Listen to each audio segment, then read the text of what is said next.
Hello, YouTube. Thank you for joining. I'm about to get you caught up on the trial of Zachariah Anderson. Okay, so if you're like me and so many others that I've talked to on Twitter, the hangover of the Murdaugh trial has subsided and you are ready to sink your teeth into another case. Now, myself, along with the rest of the 13 jurors on Twitter, have been combing through court dockets and news releases and trials all over the internet as we decide which one we are collectively going to fall into while ignoring all of our work and family obligations for the next few weeks. Now, I'm no lawyer and I don't claim to be. I went to school for psychology, not for law. But our little group is very inclusive. So all of my videos will be from the perspective of what we have labeled the 13 jurors. It's a wonderful community for those of us who like to discuss both sides, hear different theories and ideas, discuss different perspectives. And while there are a ton of lawyers and law enforcement officers, former judges, everything in between, we don't discredit anyone's opinion or theories, and we don't pretend to be smarter than anyone else whose background is different than ours. We're just a group of anyone and everyone who wants to follow along and discuss different cases and trials where all opinions matter. Okay, so the trial that I am going to work to get you caught up on is the trial of Zachariah Anderson. He is the alleged murderer of his ex's new love interest, Rosalio Gutierrez Jr. I'm going to do this video in two parts so that I can get y'all caught up over the weekend for jury duty on Monday. Okay, so this is Zachariah Anderson. He is the alleged murderer of who we refer to as Junior, Rosalio Gutierrez Jr. You'll notice that he is accused of not being able to control his emotions, and you will see from the clips, he is also not able to control his facial expressions. He gets in trouble with his attorneys a few times for rolling his eyes and smarting off and that type of thing. Zachariah Anderson and Sadie Beecham appear to have the typical toxic relationship, meaning that it wasn't linear with a clear start and stop date. They have 3 children together, and although they haven't lived together since 2012, their relationship seems to have that toxic push and pull, the on and off component that so many toxic relationships do. Okay, so according to Sadie and the prosecution, Zachariah has a pattern of jealous stalking and tracking everything that she's doing. He has multiple phones. I think they collected 4 from him when he was arrested, and some of those are allegedly for the sole purpose of tracking her and spying on her every move. Now, Sadie's confronted him about this before, but anytime she did, he would deny it, basically act like she's crazy. But it turns out evidence suggests she's right. Zachariah ordered 2 tracking devices from Amazon that have voice-activated recorders used to spy on her and pick up everything she's saying, along with tracking her location. She also found a phone belonging to Zachariah in her car, where he had recently downloaded the Find My iPhone app, so it was also tracking where she was going. Zachariah, of course, blew this off like it was nothing. He said that he had just lost it under the car seat and it wasn't intentionally to spy on her location. Zachariah and Sadie's daughter, who was around 11 at the time, stated that she was expected to be a spy for her dad. When her and her siblings had their time at their dad's house, she said that he would often leave them there to follow Sadie around and see what she was doing.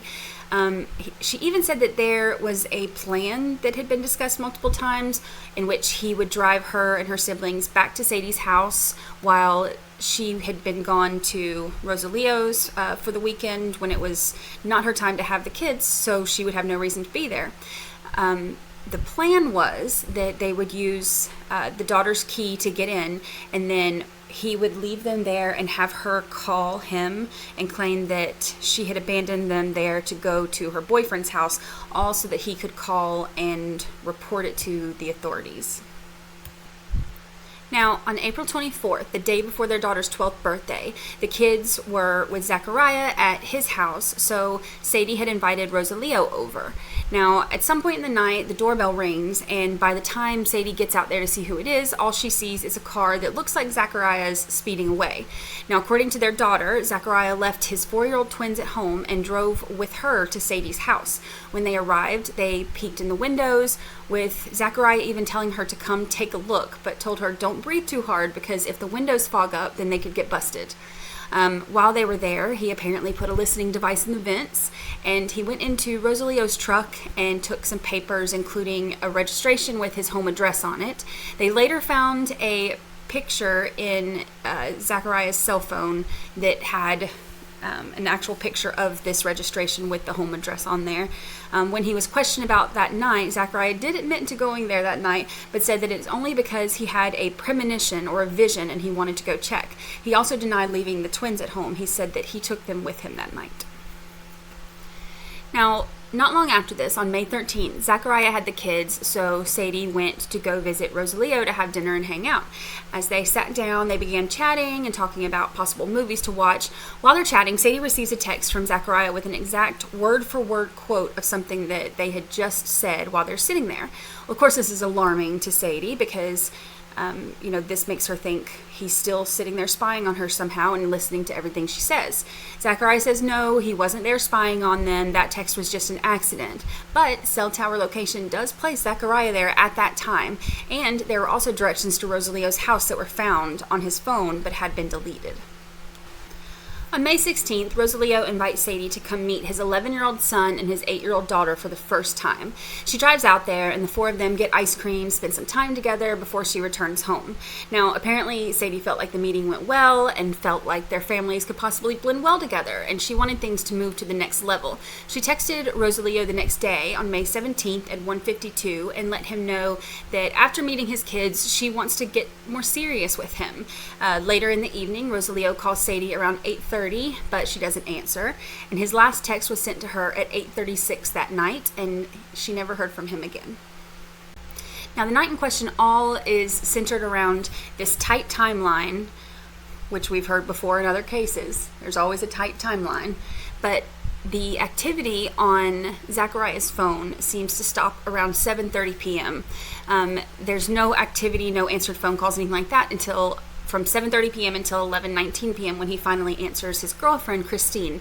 He had been planning on going to her house that night, and so there was contact from her trying to find out when he was coming, if he was coming, and then he finally was able to respond to her after 11:19 and told her that he had just fallen asleep.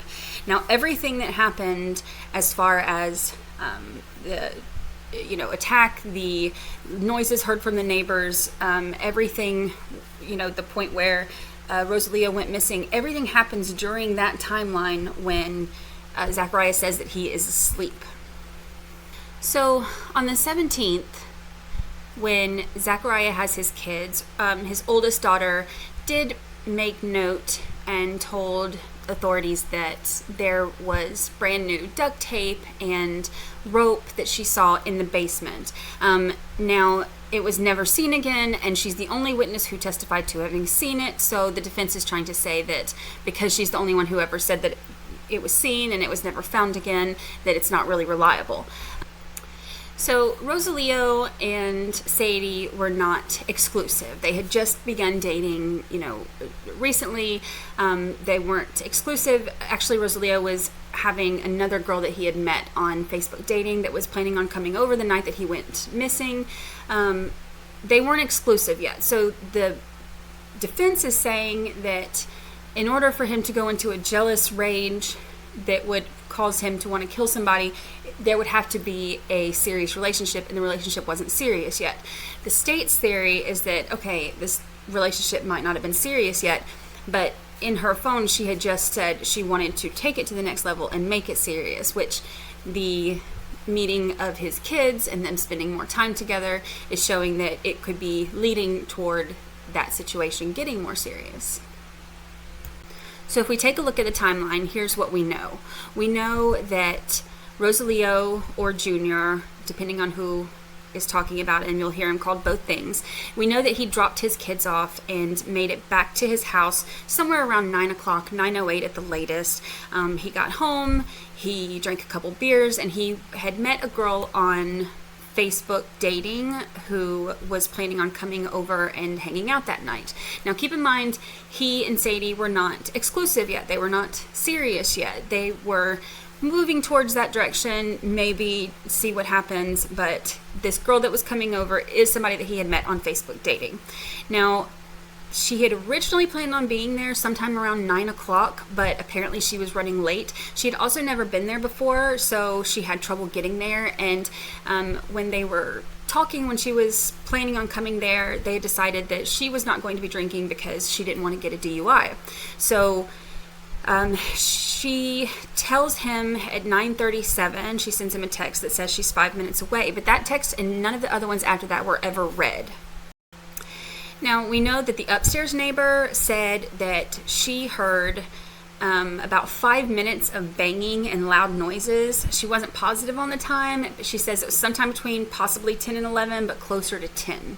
We also know that there is a statement from another neighbor, Lene Douglas, who was not testifying in court, but there are a couple of statements that were read.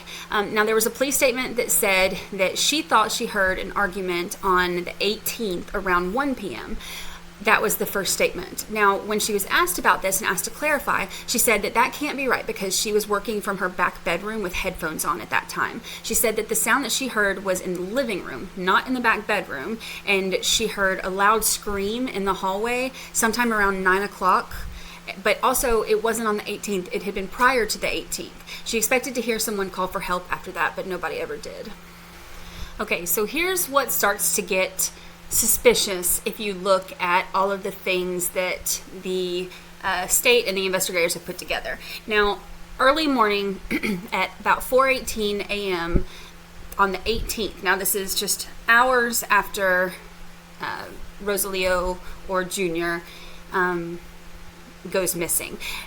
Zachariah is on his phone at 4:18 a.m. and there's a search done for area stores near him and what time they open. He saw that Walmart opens at 8 a.m. I think the other ones he had checked were like Menards and some places like that, but he's basically looking for home type stores that open. Now, this sounds really suspicious, but the defense says this is during COVID. Of course he's going to have to be looking to see who's open because he doesn't know. The store that he went to was Walmart, which opens at 8. He got there around 8:15. Now, at this point, it's pouring down rain, and there's not many cars in the parking lot, but he still parks as far away from the door as he possibly can and walks through the pouring rain to the front. Now, this could be suspicious because why would you park all the way in the back and walk through the pouring rain? The state says it could be because he had a body still in his van. Defense says it could be because he had tools in his van that he didn't want to get stolen. While in Walmart, he buys bleach and rubber gloves and garbage bags, shampoo, Q-tips, Clorox wipes, and he pays cash. Now, the defense says that these are normal things that you would buy. Rubber gloves and bleach and all these things are normal things that you would buy doing construction like he does, and also during COVID because there were things that were getting sold out, and if you see them while you're there, why wouldn't you get them? The other hand says this is basically like a murder kit, and he paid cash. Now, Zachariah leaves Walmart and heads to a lake house in Belgium, Wisconsin area where he's been doing work. He's at that location for about 3 hours, and then he leaves, goes to a bunch of other locations in the area. In that immediate area, it was pointed out that there's a state park, there's Lake Michigan, and hundreds of dumpsters where remains may have been disposed of. Now, later that night, about 6 o'clock, Christine, who is Zachariah's girlfriend of about a year, came to his house and they had a movie night, and he was with her for the next 2 nights. Now, the next day on the 19th, Rosalio's friends, who said that they knew his new girlfriend or new girl that he was talking to had a crazy ex, started to get concerned because they still had not heard from him. They came and confronted Zachariah. Although he denied being himself, he said that it was his brother and that he didn't know where he was. Now, the defense says, of course he would say that. Why would he tell these two people who he doesn't know, who are trespassing, who he is when they come there looking for trouble? Now, Zachariah called the police and said that there were 2 trespassers there that were coming and talking to him about their missing friend, and he didn't know what was going on. Now, when the police show up on the 19th, there's a lot of things that are pointing them in the direction of Zachariah for the disappearance of Rosalio. First thing is the back of the minivan. When they look, the back seats have been pulled out. There's bleach stains on the carpet, and the whole back 1/3 of the carpet has been cut out and is missing. Now, this is 2 days after his daughter said that she had been in the van everything was normal. There was no carpet missing. There was nothing out of place. So all of this had supposedly happened within the last 2 days. Also, there's a burn pit at his house that's smoldering, and keep in mind, this is still during the rain. So there's not a whole lot of bonfires that we do during the rain down south. I don't know about Wisconsin, but when the police show up, there is a burn pit going on. Now, there are a couple of things that they find in there too. There's buttons from jeans, there's an underwear band, and there's components of steel-toe boots. Now, the prosecution says these are possibly the clothes he was wearing during the murder, and now he's trying to get rid of evidence.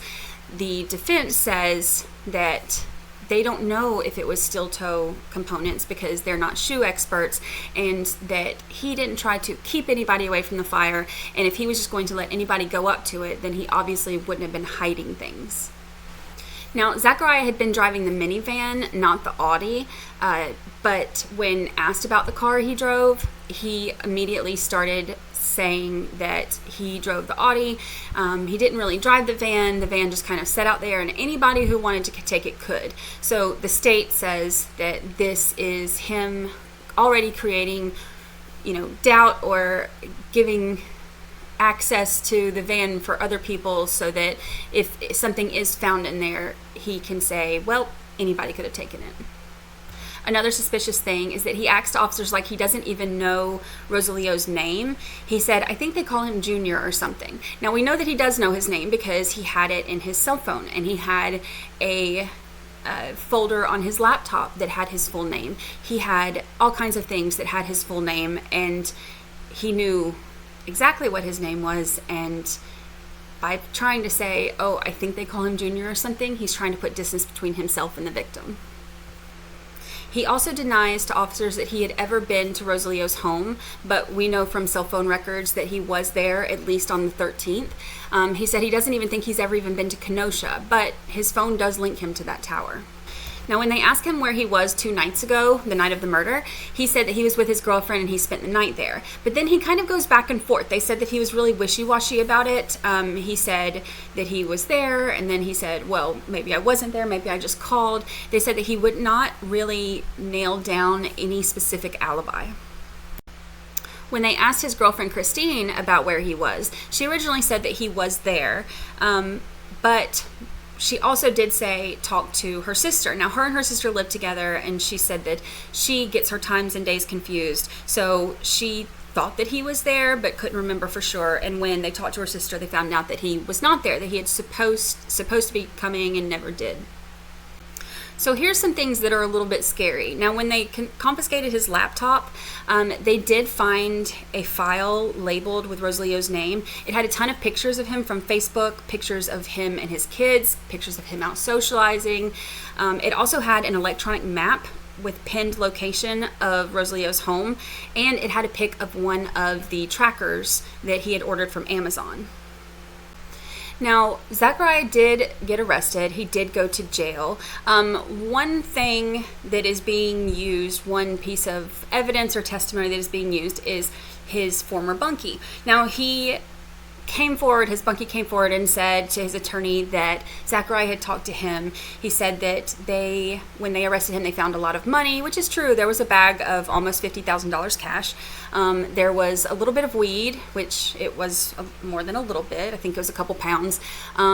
It was a crappy house, but it was in a nice area, and where the murders happened, and that murder takes a lot of work. They called him Houdini because he makes a body disappear. There's all these kinds of things that he came out and said that he told him. Now, we're going to get more into his testimony later because there were a few things, but one thing about his testimony is that they were only bunkies for about 3 weeks, I think, when this happened. And also, it has to be noted that he is getting a reduced sentence for testifying. So the defense is saying if he has something to gain from this, we can't trust his testimony. One thing that his bunkie also says that he told him was that you have to, if you're planning a murder, you have to find ways to stalk them. He suggested trackers from Amazon, which we do know that he ordered. He said you have to find the opportunity. He also told him a little bit about how he did it. He said he put the body in trash bags and took it away. he asked how he lifted the guy, and Zachariah said that at the time he was working out, plus adrenaline made him like Superman. He said that his reason for doing it is because his ex was getting serious with somebody else and she was getting happy. He didn't want that. Now, they mentioned a bag of cash. So Zachariah took out about $50,000 in cash, and when they came to arrest him, he still had about $46,000 of that in a bag. One of the points that the defense has made is that there was CCTV footage that was reviewed, different places that he would have passed by, that Zachariah would have passed by on the way to or back from Rosalio's house, and his car was never seen on any of those videos. However, they do agree, everybody in the court agrees, that the videos were not good quality. They were poor quality, and it was dark and it was hard to see, and with the van being a black van, it isn't something that exactly would stand out very much anyway. Now, the first couple of days of court are just the opening statements from both sides. There was also a request for mistrial, but then the state withdrew the request. There was no mistrial granted. Okay, so day 3, we have the detective who responded to Rosalio's residence on the 19th and found what appeared to be blood running down the wall. It was on the door frame, the walls, the cabinets, the ceiling, the fans, the couch. The detective also responded to Anderson's residence, Zachariah's, on the 20th, and observed a large fire pit that we had talked about before that was still smoldering. So he testified to some of that. Also, this is the day where Rosalio's neighbor said that she had heard a loud bang below her living room, as if something had fallen or something big had been forced against the wall. She knows that he has kids, so she didn't call 911. She didn't think that it was anything sinister at the time. So day 4 has Christine, who is Zachariah's girlfriend at the time. They had been together for about a year.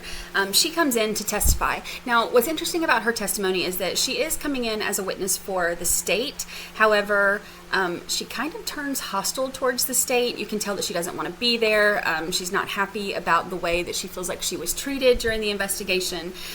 She felt kind of traumatized.